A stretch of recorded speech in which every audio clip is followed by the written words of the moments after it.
ഞാൻ റിനി റാന്നിന്ന് വരുന്നു. ഞാൻ ആദ്യമായിട്ട് കൃപാസനത്തേക്ക് കേട്ടായിരുന്നു. പക്ഷേ എനിക്ക് പത്രം കിട്ടിയിരുന്നെങ്കിലും ഞാനത് വായിക്കാറൊന്നും ഇല്ലായിരുന്നു. പിന്നെ ഞാൻ 2 വട്ടം ഫസ്റ്റ് ടൈം ഞാൻ ബോംബെ വർക്ക് ചെയ്യായിരുന്നു. ഞാൻ നേഴ്സാണ്, സ്റ്റാഫ് നേഴ്സായിട്ട് ബോംബെ വർക്ക് ചെയ്യുക. ആ സമയത്താണ് എൻ്റെ ഫ്രണ്ട്സൊക്കെ OET എഴുതി യൂറോപ്യൻ കൺട്രി പോയപ്പോൾ എനിക്കും ആഗ്രഹം തോന്നി എന്നാൽ OET എക്സാം എഴുതാമെന്ന്. 2 വട്ടം എഴുതിയെങ്കിലും ഒരു മോഡ്യൂള് പോയി, അതെനിക്ക് നല്ല സ്കോർ കിട്ടാൻ C കിട്ടി. ബാക്കിയെല്ലാം B ആയിട്ട് ഒരു സ്കോറായി കുറഞ്ഞത് കാരണം 2 വട്ടം എഴുതിയപ്പം കിട്ടാഞ്ഞപ്പം നിരാശയായി. എന്ത് ചെയ്യണമെന്ന് അറിയത്തില്ല. എൻ്റെ ഹസ്ബൻഡ് ഖത്തറിൽ വർക്ക് ചെയ്യുകയാണ്. എനിക്കൊരു മോനുണ്ട്, 8 വയസ്സൊരു മോനുണ്ട്. എന്ത് ചെയ്യണമെന്നറിയാതെ എല്ലാവരെയും കുറ്റപ്പെടുത്തലുള്ള കഴിവില്ലാത്തതുകൊണ്ടാണ് OET കിട്ടാത്തത് വരെ പറഞ്ഞു. എങ്കിലും നഴ്സിംഗ് ഫീൽഡിലുള്ള എല്ലാവർക്കും അറിയാം OET എങ്ങനെയാണ് ബുദ്ധിമുട്ടാണെന്നൊക്കെ അറിയാം. അപ്പോഴും എൻ്റെ ഫ്രണ്ട്സൊക്കെ എന്നോട് പറയാമായിരുന്നു കൃപാസനത്തിൽ പോകണം, ഉടമ്പടി എടുക്കണം, ഉറപ്പായിട്ടും കിട്ടും. പക്ഷേ ഞാനത് വിശ്വസിച്ചില്ല. കാരണം ഞാനൊരു മർത്തമക്കാരിയാണ്. അപ്പം എനിക്ക് മാതാവിൽ വിശ്വാസം ഉണ്ടെന്നാലും കൂടുതലായിട്ട് അറിയത്തില്ല ഞാൻ ഉടമ്പടി എങ്ങനെ എടുക്കണം. അപ്പം ഞാൻ എൻ്റെ ഫ്രണ്ട്സിനോട് പറഞ്ഞു എനിക്ക് എങ്ങനെ ഉടമ്പടി എടുക്കണമെന്നൊന്നും അറിയില്ല. അപ്പം അത് ഞാനപ്പം വിട്ട് കളഞ്ഞു. പിന്നീട് ഞാൻ വീട്ടിൽ ഇതുപോലെ എൻ്റെ വീട്ടിൽ വന്നപ്പോൾ എൻ്റെ മോനെയും കൊണ്ട് ഞാൻ വന്നപ്പോൾ അവന് 3-4 ദിവസം പനിയായിട്ട് വന്നു. പനി വന്നപ്പം അടുത്തൊരു ആൻറ്റി വന്നിട്ട് പറഞ്ഞു മോളെ നീ കൃപാസനത്തിൽ പോയി ഉടമ്പടി എടുക്കണം. അപ്പം ഞാൻ ആ ആൻറ്റി ഒരു വട്ടം എന്നോട് പറഞ്ഞു. ആൻറ്റി തൈലവും എല്ലാം ഉപയോഗിച്ച ശേഷം കുഞ്ഞിൻ്റെ പനി പൂർണ്ണമായിട്ട് മാറിയപ്പോൾ എനിക്ക് വിശ്വാസം വന്നു. എൻ്റെ കണ്ണു മുന്നിൽ ഞാൻ കണ്ടു. അത് പെട്ടെന്ന് എൻ്റെ കുഞ്ഞ് സുഖം പ്രാപിച്ചത് മനസ്സിലായി. അപ്പം ഞാനാണെങ്കിൽ എനിക്ക് അപ്പോഴും ഒരു ഇതില്ല, എന്ത് ചെയ്യണമെന്ന് അറിയത്തില്ല. അപ്പം ഞാൻ വെറുതെ ഒരു ബഹ്റിനിലെ ഒരു ഇൻ്റർവ്യൂ അറ്റൻഡ് ചെയ്തു. അപ്പോൾ എനിക്ക് കിട്ടി. അപ്പോൾ അവർ പറഞ്ഞു കത്തപ്രോമെട്രിക് എക്സാം എഴുതിയാൽ മതി എന്ന് പറഞ്ഞു. അപ്പോൾ അവിടെ സാലറി കുറവായിരുന്നെങ്കിലും ഇത്രയും 2 വട്ടം എഴുതിയിട്ട് കിട്ടാത്തതിന് ഞാൻ എന്ത് ചെയ്യണമെന്ന് അറിയാത്തൊരവസ്ഥയിലായിരുന്നു. അപ്പം ഞാൻ ഇൻ്റർവ്യൂ അറ്റൻഡ് ചെയ്ത് കിട്ടിയപ്പം ഞാൻ കത്തപ്രോമെട്രിക് 2 വട്ടം OET ഫെയിലായി. ഇനി ഇതും എങ്ങനെയാണെന്ന് അറിയത്തില്ലല്ലോ, എല്ലാവരും പറയും. അങ്ങനെ വളരെ വിഷമത്തിരുന്നപ്പോൾ ആൻറ്റി പറഞ്ഞു മോളെ നീ ആണെങ്കിൽ കൃപാസനത്തിൽ ഉടമ്പടി എടുത്തിട്ട് കത്തപ്രോമെട്രിക് എക്സാം ഉറപ്പായിട്ടും പാസ്സാവുമെന്ന് പറഞ്ഞു. ഞാൻ അതിൻ്റെ ഫലമായിട്ട് ഞാൻ മമ്മിയും കൂട്ടി ഉടമ്പടി എടുത്തു. 6 നിയോഗങ്ങൾ വെച്ചു. ആദ്യത്തെ നിയോഗം ഞാൻ പറഞ്ഞത് എനിക്ക് ഫസ്റ്റ് ടൈം തന്നെ കത്തപ്രോമെട്രിക് കിട്ടണമെന്നായിരുന്നു. ഞാൻ അങ്ങനെ ഉടമ്പടി എടുത്ത ശേഷം ഞാൻ ഇവിടെ വന്നത് 2024 ഏപ്രിൽ 27 ആയിരുന്നു.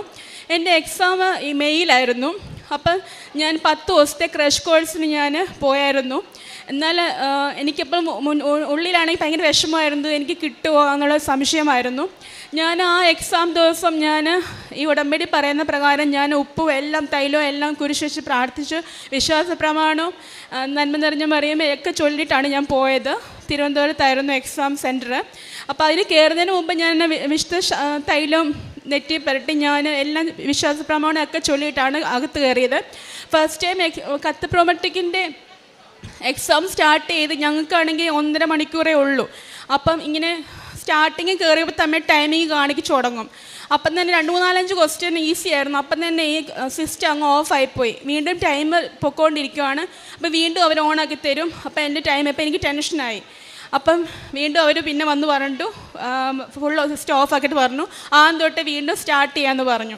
പിന്നെ വന്ന എല്ലാം പാടായിട്ടുള്ള ക്വസ്റ്റ്യൻ ആയിരുന്നു. എനിക്ക് എല്ലാം ഞങ്ങളുടെ പല ഫീൽഡിലുള്ള മെഡിക്കൽ സ്റ്റോർ അങ്ങനെ നഴ്സിംഗ് പഠിക്കുന്നവർ എല്ലാവർക്കും അറിയാം. പല ഫീൽഡ് കമ്മ്യൂണിക്കേഷൻ അങ്ങനെ പല ഫീൽഡിൽ നിന്നുള്ള ക്വസ്റ്റ്യൻ ആയിരുന്നു. ചിലതൊക്കെ വർഷങ്ങളായത് കാരണം എനിക്ക് മറന്നു പോകുന്നൊരവസ്ഥയുണ്ടായിരുന്നു. ഞാൻ പ്രാർത്ഥിച്ചു, ദൈവമേ ഇവിടുന്ന് ഇറങ്ങുന്നതിന് മുമ്പ് എന്നൊരു നിന്നാപാത്രമാക്കരുത്, എനിക്ക് ഈ പ്രാവശ്യം തന്നേ പറ്റത്തുള്ളൂ. യേശുപ്പച്ചനോടും മാതാവിനോട് ഒരേപോലെ ഞാൻ പ്രാർത്ഥിച്ചു. അതിൻ്റെ ഫലമായി എന്നെ ആ സമയം എന്നെ ഭയങ്കരമായിട്ടും ബലപ്പെടുത്തി. ആൻസേഴ്സൊക്കെ എൻ്റെ മനസ്സിൽ തെളിഞ്ഞു വന്നു. ഞാൻ ഓരോന്നും കൃത്യമായിട്ട് ചെയ്തു. ഞങ്ങൾ കത്തപ്രോമെട്രിക് എക്സാമിന് ആ ടൈമിൽ തന്നെയാണെങ്കിൽ ഞങ്ങൾക്ക് ഉടൻ തന്നെ റിസൾട്ട് അറിയാം. ഞാൻ എല്ലാം കഴിഞ്ഞ് സമയം കഴിഞ്ഞു.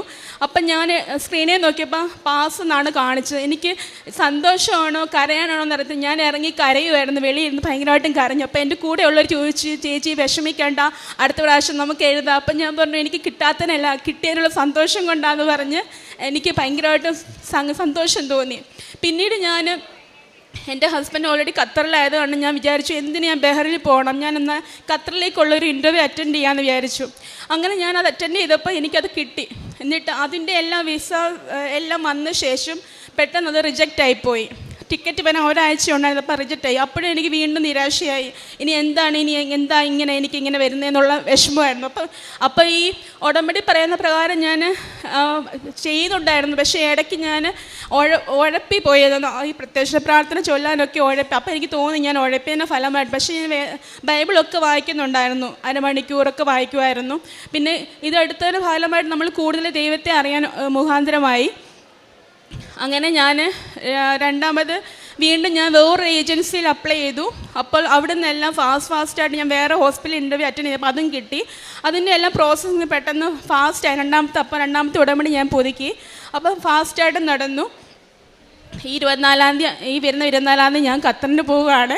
എനിക്ക് അതിൽ വലിയ വിശ്വാസമുണ്ട്. എനിക്ക് പറയാനുള്ളത്, നമ്മൾ ജീവനുള്ള ദൈവത്തെയാണ് നമ്മൾ വിശ്വസിക്കുന്നത്. നമ്മൾ എന്ത് കാര്യം അപേക്ഷിച്ചാലും ദൈവം നമുക്ക് തരും. അതിലൂടെ നമുക്ക് നമ്മുടെ വിശ്വാസം എന്നിലൂടെ ഞാൻ പറയാൻ ആഗ്രഹിക്കുന്നത്, എന്നിലൂടെ ഒരാളെങ്കിലും ദൈവത്തെ കൂടുതലായി അറിയുവാണത് എൻ്റെ ജീവിതത്തിൽ ഏറ്റവും ഒരു അനുഗ്രഹമായിരിക്കുമെന്നാണ് എൻ്റെ വിശ്വാസം. അതേപോലെ മൂന്നാമത് എനിക്ക് പറയാനുള്ളത്, എൻ്റെ മമ്മിക്ക് കൈയെ മുഴുവൻ ഇങ്ങനെ ചൊറിഞ്ഞ് പൊട്ടിയ അവസ്ഥയായിരുന്നു. അപ്പം ഡോക്ടേഴ്സ് പറഞ്ഞു ബയോപ്സി അയക്കണമെന്ന് പറഞ്ഞു. എന്ത് ചെയ്ത് പല ഹോസ്പിറ്റലിലും കാണിച്ചിട്ടൊന്നും കുറയുന്നില്ല. മമ്മി തൈലം വെച്ചൊക്കെ പ്രാർത്ഥിച്ചതിൻ്റെ ഫലമായിട്ട് അത് പൂർണ്ണമായിട്ടും മാറി. പിന്നീട് മമ്മിക്ക് കുറേ നാളായിട്ട് മോശം പാസ് ചെയ്യുമ്പോൾ ബ്ലഡ് നന്നായിട്ട് പോകുന്നുണ്ടായിരുന്നു.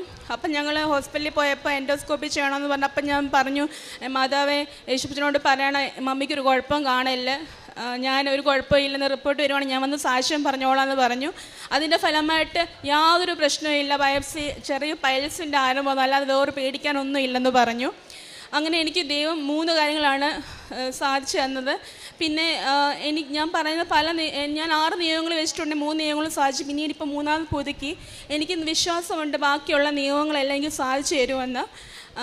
എനിക്ക് പറയാനുള്ളത്, ഉടമ്പടി പ്രകാരം നമ്മൾ അത് ഫോളോ ചെയ്യുവാണെങ്കിൽ നമുക്കെല്ലാം കിട്ടുമെന്നാണ്. നമ്മൾ ഇതിലൂടെ നമ്മൾ കൂടുതലായി ദൈവത്തെ വചനം പഠിക്കുകയൊക്കെ ചെയ്യുമെന്നാണ് എൻ്റെ ഒരു വിശ്വാസം.